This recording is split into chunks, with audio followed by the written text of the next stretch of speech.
Você sabia que a comparação de escritas é um dos exames mais realizados pelos peritos criminais? Então acompanhe esse vídeo que você vai aprender muitos detalhes sobre esse exame, o exame grafotécnico.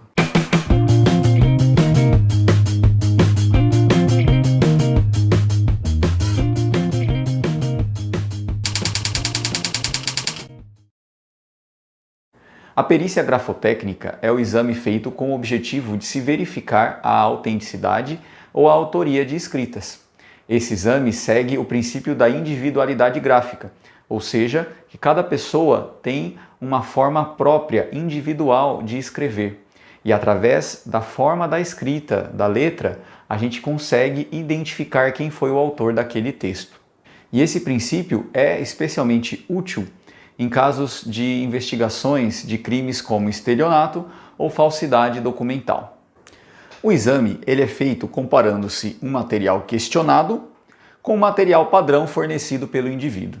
Esse material questionado ele pode ser, por exemplo, uma folha de cheque que uma pessoa preencheu e aí está se discutindo se foi ela mesma que preencheu, se foi outra pessoa que preencheu no lugar dela. Pode ser um caderno, por exemplo, um caderno com anotações sobre a contabilidade de tráfico de drogas. Então, através daquela letra, daquela escrita, a gente consegue identificar quem foi o autor. Ou num preenchimento de um documento, um atestado médico, por exemplo, que uma pessoa preencheu e está sendo questionado se foi realmente aquela pessoa. Então, esse é o material questionado. Já o material padrão, ele é coletado daquela pessoa que se quer verificar se o material questionado pertence a ela ou não. Então aquela pessoa é chamada, é convidada, é intimada a colocar ali no papel a sua letra.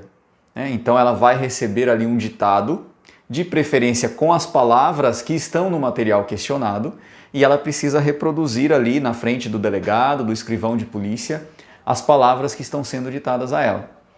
É claro, às vezes as pessoas tentam disfarçar a escrita, Se aquela pessoa vai ter algum prejuízo naquela investigação, então ela vai tentar disfarçar a escrita. Por isso, na hora de se coletar o material padrão, é importante que se peça para a pessoa repetir várias vezes a mesma frase ou a mesma palavra. Porque uma vez ela consegue disfarçar a letra. Na segunda vez, ela consegue disfarçar a letra. Lá pela 30ª vez, ela esquece e aí ela faz a letra dela mesma. Então isso acontece muito, por isso é importante que na hora de se coletar o material padrão, se peça para que a pessoa repita a mesma frase ou a mesma palavra várias vezes, para que em algum momento de cansaço ela revele ali qual é a sua verdadeira escrita, qual é a sua verdadeira grafia. E é importante a gente observar também que sempre que uma pessoa ela tenta disfarçar a letra, ela tenta fazer uma letra que é diferente da letra normal dela, ela vai deixar algum traço, algum sinal de que ela está fazendo um esforço. Aquilo não é o natural dela. E isso também é percebido pelos peritos no exame grafotécnico. De posse, então, do material padrão e do material questionado, o perito criminal vai analisar os dois, ver se os dois partiram da mesma pessoa. Para isso ele pode usar uma lupa, um microscópio, para poder avaliar os traços, os mínimos detalhes dos traços das letras na escrita da pessoa. Os elementos analisados são muitos. Os principais deles são, primeiro, o que a gente chama de ataque, a maneira como a pessoa começa a escrever. Existem pessoas que começam a escrever no início da linha, naturalmente, pegam a caneta, posicionam e já começam a escrever. Existem pessoas que fazem um ataque mais forte. Ela ataca no começo da letra, no começo da palavra, e depois ela vai reduzindo a força sobre o papel. Existem pessoas, você já deve ter percebido isso, que quando elas vão começar a escrever, elas fazem como um ensaio. A gente chama de ensaio, faz uma voltinha antes de realmente colocar a caneta no papel. Isso também é percebido. Isso é uma característica, é um detalhe importante daquela pessoa que está sendo investigada. O andamento gráfico é outro elemento muito observado também nesse exame.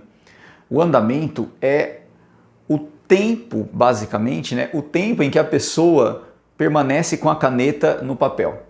Existem pessoas que escrevem a palavra do começo ao fim com a caneta posicionada no papel sem levantar a caneta em momento algum. Existem pessoas que a cada letra ela levanta a caneta. Fazem o que popularmente se chama de letra de forma e tecnicamente a gente chama de escrita sincopada. A pessoa escreve uma letra, tira a caneta, escreve outra letra, tira a caneta, escreve outra letra, tira a caneta. Cada letra separadinha. E existem pessoas que escrevem ali algumas letras, param, escreve mais um tipo de letra, para. Então existem vários tipos de andamentos gráficos e isso é uma coisa importante que é analisada no exame. Outro elemento importante é a inclinação da escrita. Às vezes mesmo a pessoa tentando disfarçar, ela mantém a inclinação da escrita. Inclinação em relação a uma linha horizontal, inclinação das letras. O comportamento da escrita em relação à linha de pauta, quando o documento é pautado, ou em relação à linha de base, quando não tem pauta, então você imagina uma linha ali, tem uma linha fictícia, imaginária, o comportamento da escrita daquela pessoa em relação à linha. A pessoa sai voando com a palavra fica acima da linha, ou a palavra cruza a linha para baixo. Existem muitas pessoas que têm esse tipo de característica e é uma característica facilmente observada no exame e é um elemento importantíssimo para se analisar, para se avaliar. Outro ponto interessante de se verificar no exame é a presença de traços ornamentais. Às vezes a pessoa ela tem uma forma peculiar de fazer o pingo no i, fazendo uma voltinha, ou uma forma própria dela de cortar o T, fazer um tracinho diferente em alguma letra. Isso eventualmente vai aparecer na hora em que ela for fornecer o material padrão. E aí o perito criminal olha, opa, tem aqui esse traço ornamental nessa letra que aparece também no material questionado. É um indicativo importante de que os dois foram escritos pela mesma pessoa. Bom, a forma da nossa escrita, ela pode sofrer variações ao longo do tempo. Você mesmo pode observar como era a sua escrita há alguns anos, na época da escola, na fase escolar, depois na fase adulta, acontece uma modificação. Por fim, na fase senil, quando a pessoa fica mais velha, que a mão vai ficando um pouco mais trêmula, a letra muda também, é natural, essas são mudanças naturais na forma da escrita. Mas a essência, ou o que a gente chama de gênese, permanece. Alguns traços são característicos da sua personalidade na hora de escrever. E isso vai aparecer em qualquer etapa da sua vida, mesmo que a letra tenha sofrido alguma modificação, alguns elementos ali não vão sofrer essa alteração. Você vai conseguir perceber a presença desses elementos em cada momento da sua escrita. Bom, essa área de grafotecnia é um campo muito interessante de se trabalhar dentro da perícia, como você pôde perceber, quando eu falei aqui dos elementos, quando eu falei aqui dos princípios envolvidos por trás do exame grafotécnico, é uma área muito bacana de se estudar e de se trabalhar. Se você gostou desse vídeo, deixe o seu like para que mais pessoas tenham contato com esse tipo de conteúdo e não se esqueça de se inscrever no canal para ser lembrado, avisado sempre que um vídeo novo for postado por aqui. Um abraço, até a próxima!